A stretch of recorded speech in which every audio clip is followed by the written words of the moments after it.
जय जगन्नाथ दर्शक बंधु आज डिसेम्बर 29 तारीख सोमवार चलतु नजर पकाइबा देश विदेश गुरुत्वपूर्ण खबर गुड़िक पूर्व आपण मैंने कमेंट रे जय जगन्नाथ लिखि वीडियो को लाइक करी चैनल को सब्सक्राइब करने भूलिबे नहीं। ता सहित आपण मैंने को जिल्लारू आम वीडियो देखुचंती हमको कमेंट करी जणाई दियंतु। नुआ वर्ष रातिरे बंद रहिबो श्रीमंदिर। गजपति मंदिर प्रशासन को चिठी लिखिले परिचालना समिति सभ्य। इंग्राजी नववर्षरे श्रीमंदिर खोला को नहीं आरंभ होईछि नुआ विवाद। जानुआरी 1 आम पाई परंपरागत नववर्ष नुहे, तेणु महाप्रभुंको राति अनिद्रा करी श्रीमंदिर राति अधरे न खोलिबा पाई चिठी लिखा जाइछि। गजपति महाराजा श्रीमंदिर मुख्य प्रशासक और आईन मंत्री को पत्र जरिया अनुरोध करिसेंति। श्रीमंदिर परिचालना समितिर सदस्य पंडित महेश साहू से चिठी लिखि जणाइछंती महाप्रभु श्री जगन्नाथ होउछंती सनातनी हिंदू मानकर आस्था तथा आराध्य देवता। महाप्रभुंको सकल परंपरा सनातन धर्मशास्त्र अनुଯାୟୀ होई आसुछि।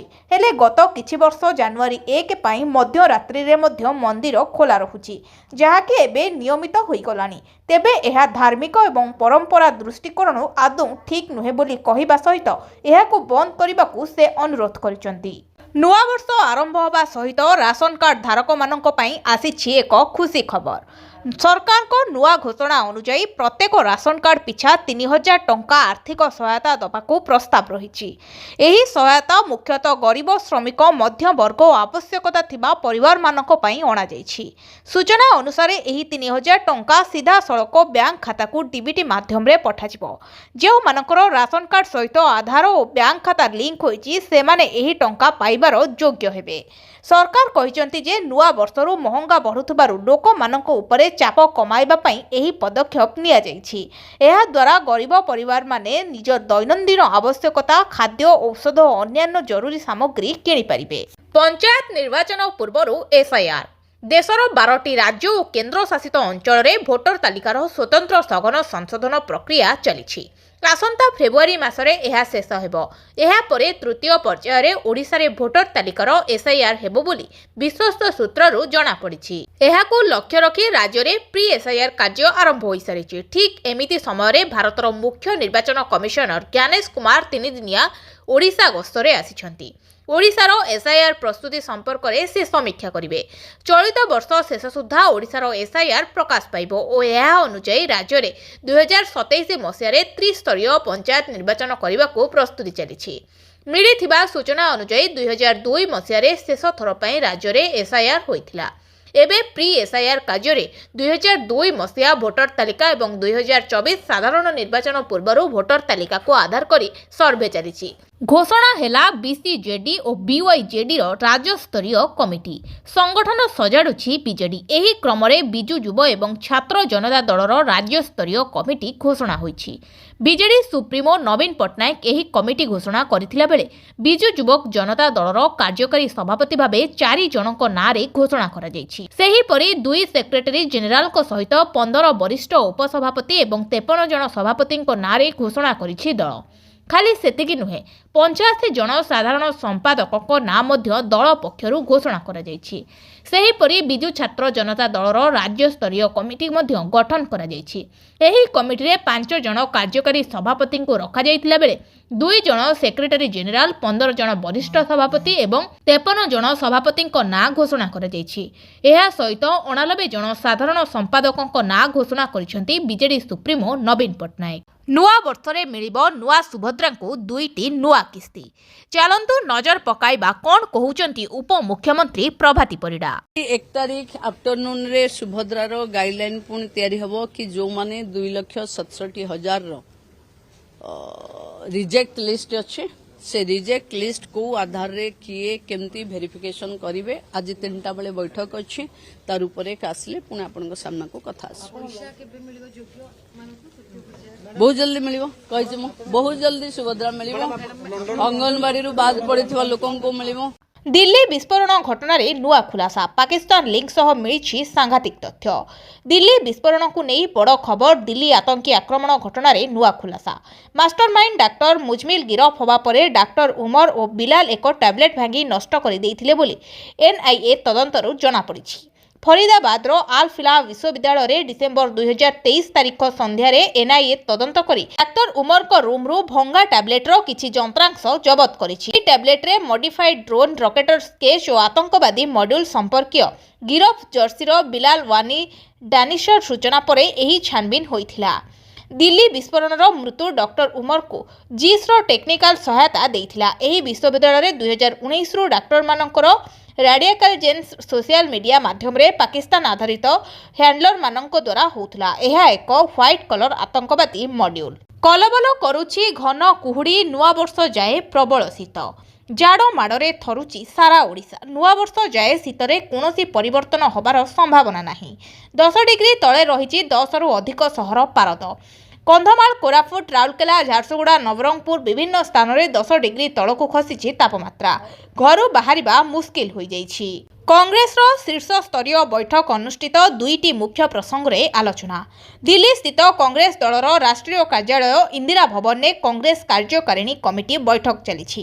ବୈଠକରେ ଆଗାମୀ ବର୍ଷ ପାଇଁ ନିର୍ବାଚନୀ ରଣନୀତି ପ୍ରସ୍ତୁତ କରିବା ସହିତ ୟୁପିଏ ଯୁଗର MGNRDGA ଗ୍ରାମୀଣ ଚାକିରି ଗ୍ୟାରେଣ୍ଟି ଆଇନକୁ ବଦଳାଯାଇଥିବା ଜି-ରାମଜି ଆଇନ ବିରୁଦ୍ଧରେ ପରବର୍ତ୍ତୀ ପଦକ୍ଷେପଗୁଡ଼ିକ ପାଇଁ ବୈଠକ ଚାଲିଥିବାର ସୂଚନା ମିଳିଛି।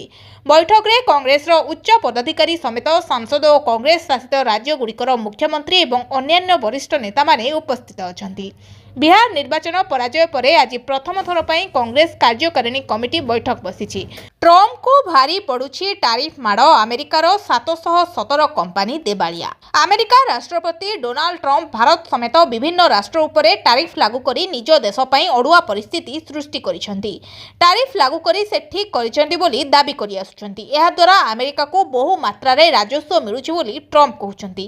କିନ୍ତୁ ପରିସ୍ଥିତି ସମ୍ପୂର୍ଣ୍ଣ ଓଲଟା ହୋଇଗଲାଣି। ରିପୋର୍ଟ ଅନୁସାରେ ଆମେରିକାର କମ୍ପାନୀଗୁଡ଼ିକ ଏବେ ଦେବାଳିଆ ସ୍ଥିତିକୁ ଚାଲି ଆସିଲେଣି। 2025ରେ ଦେଶର 717 କମ୍ପାନୀ ନିଜକୁ ଦେବାଳିଆ ଘୋଷଣା କରିଦେଲେ, ଯାହା ବିଗତ 15 ବର୍ଷରେ ସର୍ବାଧିକ। ଏହାର କାରଣ ଟ୍ରମ୍ପଙ୍କ ଟାରିଫ ବୋଲି କମ୍ପାନୀଗୁଡ଼ିକ ଦର୍ଶାଇଛନ୍ତି।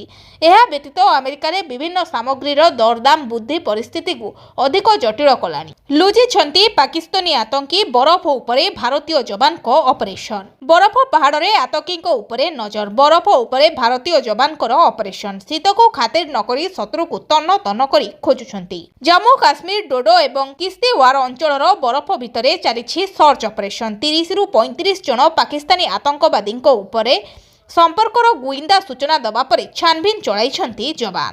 ମାଲଗାଡ଼ି ଟ୍ରେନ୍ ଲାଇନ୍ଚ୍ୟୁତ ନଦୀକୁ ଖସିଲା ଅନେକ ବଗି। ବିହାରର ଜମୁଇ ଜିଲ୍ଲାରେ ବଡ଼ ଧରଣର ଟ୍ରେନ୍ ଦୁର୍ଘଟଣା ଘଟିଛି। ଟଲୱା ବଜାର ରେଲୱେ ହଲ୍ଟ ନିକଟରେ ଆସନସୋଲରୁ ସିମେଣ୍ଟ ନେଇ ଆସୁଥିବା ଏକ ମାଲଗାଡ଼ି ଓଲଟି ପଡ଼ିଛି। ଦୁର୍ଘଟଣାରେ ଅନେକ ବଗି ଲାଇନ୍ଚ୍ୟୁତ ହୋଇଥିଲା ବେଳେ କିଛି ନଦୀ ତଳକୁ ଖସିଯାଇଛି। ମାଲଗାଡ଼ି ଲାଇନ୍ଚ୍ୟୁତ ହେବାରୁ ଟ୍ରେନ୍ ଚଳାଚଳ ବାଧାପ୍ରାପ୍ତ ହୋଇଛି। ବର୍ତ୍ତମାନ ପର୍ଯ୍ୟନ୍ତ ଦୁର୍ଘଟଣାର କାରଣ ଜଣାପଡ଼ିନାହିଁ।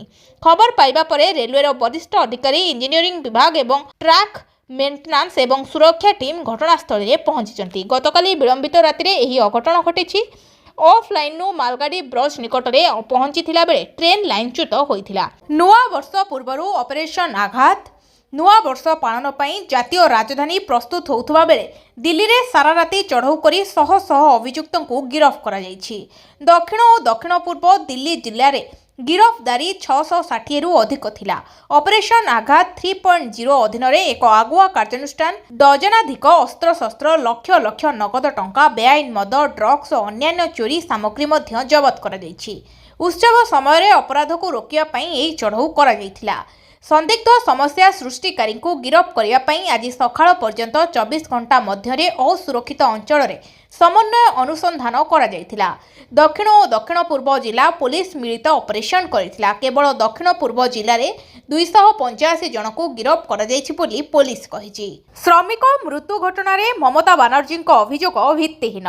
ଜଣେ ଯୁବ ପ୍ରବାସୀ ଶ୍ରମିକଙ୍କ ମୃତ୍ୟୁ ଘଟଣାରେ ପଶ୍ଚିମବଙ୍ଗ ମୁଖ୍ୟମନ୍ତ୍ରୀ ମମତା ବାନାର୍ଜୀଙ୍କ ପ୍ରତିକ୍ରିୟାକୁ ନେଇ କଡ଼ା ଜବାବ ଦେଇଛନ୍ତି ବିଜେପି ରାଜ୍ୟ ସଭାପତି ମନମୋହନ ସାମଲ। से कहते यह एक निंदनीय घटना, यह नहीं राजनीति हवा उचित नुहे। ममता बानार्जी आनिथिबा अभियोग भित्तिहीन। सूचना योग्य श्रमिकों मृत्यु घटनार अधिक तदंत पई पश्चिमबंग पुलिस एक दल को मुख्यमंत्री ममता बानार्जी संबलपुर को पठाइछन्ति। डिसेम्बर 24 तारिख में घटिथिबा एही घटना विवाद सृष्टि करिछि एवं उभय राज्यर कर्तृपक्षों दृष्टि आकर्षण करिछि। रथयात्रा पूर्वरु गणति मणति रत्न भंडार गणति मणति नहीं एसओपी नहीं प्रतिक्रिया रखिछन्ति आईन मंत्री पृथ्वीराज हरिचंदन। से कहिछन्ति गणति मणति नहीं एसओपी शेष पर्याय रे पहुंचिछि। उच्च स्तरीय कमिटी रे एने आलोचना होईछि। कमिटी एक पूर्णांग एसओपी सरकार को पाखकु पठाइबे। सरकार को पाखरु एसओपी आसिले गणति मणतिर बाट खोलिबो। रथयात्रा पूर्वरु गणति मणति सारिबाकु कमिटी निष्पत्ति नेछि। भक्तों दर्शन एवं नीतिकांति को ध्यान रे रखी गणति मणति कराजिबो। 25 छाड़ी प्रलयर पादचिन्ह देश देखिछि अनेक तांडव विपर्ययर विभीषिकार कांदी विदेश। 2025 विदाय नवा बळकु जाउछि। दरदी बंधुठू अधिक दुख दे बाय बाय करबाकू जाउछि 25 कारण एही वर्ष देखिछि अनेक प्राकृतिक विपर्यय। केउठी बात्या बन्या तो कोउठी भूस्खलन आउ कोउठी भूमिकंप। से भयंकर चित्र 25 पृष्ठारे पादचिन्ह छाड़ी जाइछि। केवल भारत नुहे पड़ोशी देशठू आरंभ करी विदेश भी देखिछि प्रकृतिर कराल रूप। अनेकों जीवन जाइछि, अनेक बासहरा होइछन्ति। एबे भी आउ अनेक ए प्राणनीय 25 को मने पकाई थरी उठुछन्ति। रॉकेट बेगरे बढ़ुछि सुना रूपा दर। सेपटे सुना दर बढ़िला 1200 टंका। रॉकेट बेगरे बढ़ुछि रूपा दिनकरे 20,000 बढ़िला। डिसेम्बर रे बढ़िलानी 78,000 टंका। देश में सुना रूपा दर द्रुत गति रे बढ़ुछि। विशेषकर डिसेम्बर मासरे रूपा दर रॉकेट भली उपरकू उठुछि। शनिवार भुवनेश्वर बजार रे रूपा दर किलोग्राम पिछा रेकर्ड 20,000 टंका वृद्धि पाइछि। एथि जोगु रूपा दर 2,74,000 टंका पहुंची। चलित मासरे रूपार मूल्य होउथबा वृद्धि उपरे नजर पकाइले जना जाए। भुवनेश्वर रे डिसेम्बर 1 तारिख रे एहा किलोग्राम पिछा 1,96,000 टंका स्तर में रही। किंतु गत 27 दिन भितर एथिरे 78,000 टंका वृद्धि घटी। अर्थात रूपा दर चलित मास वर्तमान सुधा प्राय 40% बढ़ी। सेहीपरि शनिवार सुनार दर भुवनेश्वर बजार में 1200 टंकार वृद्धि घटी। एथिजोगु 24 क्यारेट सुनार 10 ग्राम पिछा दर 1,41,220 टंकार पहुंची। कोरापुट जिले में ट्रक कार धक्का 6 गुरुतर। कोरापुट जिला लतमापुट अंचल में मर्मान्तुद घटना घटी। एक कुकुड़ा बोझे ट्रक एवं कार मुहांमुही धक्का होईछि। दुर्घटना रे कार रे थिबा 6 जन गुरुतर आहत होइथिबार सूचना मिली। ड्राइवर को अवस्था संकटापन्न रही। स्थानीय लोकों सहायता रे समस्त आहत मानक उद्धार करी बेपारीगुड़ा मेडिकल ले भर्ती करा जायछि। आहतों मध्य 5 जन महिला अछंती। आज सकाळे घन कुहुड़ीर आस्तरण थिबा बेले कारटी कुंदुरारू आसुथुला। एतिकी बेले विपरीत दिगरू द्रुत गति रे जाउथुबा एक कुकुड़ा बोझेई गाड़ी सहित धक्का होइथिला। खबर पाई घटनास्थल में पुलिस पहुंची अधिक छानबीन जारी रखिछि। महानदी रे मिसुची कटक सहरर आवर्जना प्रदूषित होउछि। जल सफेई प्रति निघा नाही। कटकर अन्यतम मनोरम स्थान महानदी नदीकूल। प्रत्येक दिन हजार हजार लोक एठारे आसी समय अतिबाहित करिथांती। हेले महानदी कूଳରେ गदा होइछि कुढ़ कुढ़ आवर्जना। दिनकू दिन प्रदूषित होबार लागिछि महानदीर जल। एसबू देखि भी चुप प्रशासन।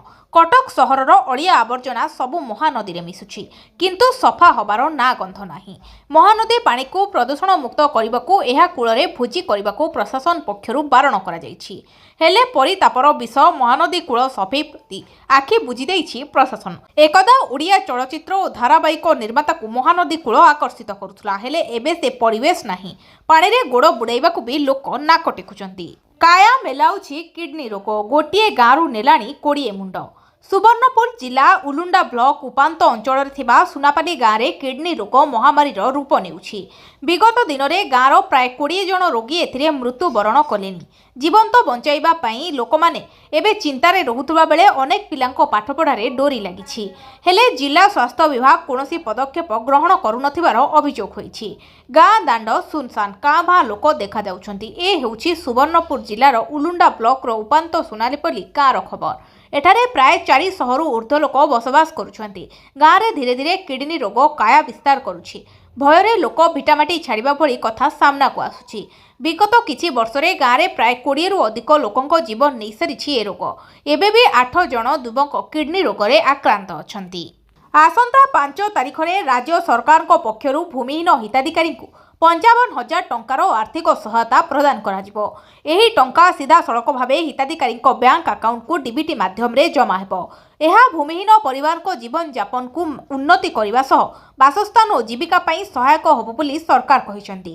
ସରକାରଙ୍କ ଏହି ପଦକ୍ଷେପକୁ ନେଇ ଭୂମିହୀନ ଲୋକମାନଙ୍କ ମଧ୍ୟରେ ଦେଖାଦେଇଛି ଖୁସିର ଲହରୀ। ଚାଷୀମାନଙ୍କ ପାଇଁ ସରକାରଙ୍କ ତରଫରୁ ଆସିଛି ବଡ଼ ଖୁସି ଖବର। ରାଜ୍ୟ ସରକାର ଘୋଷଣା କରିଛନ୍ତି ଯେ ଚାଷୀଙ୍କୁ 45,000 ପର୍ଯ୍ୟନ୍ତ ଋଣ ଛାଡ଼ କରାଯିବ। ଏହି ଋଣ ଛାଡ଼ ଯୋଜନାରେ ବ୍ୟାଙ୍କ ଓ ସରକାରୀ ସଂସ୍ଥାରୁ ନିଆଯାଇଥିବା ଚାଷୀ ଋଣକୁ ସାମିଲ କରାଯାଇଛି।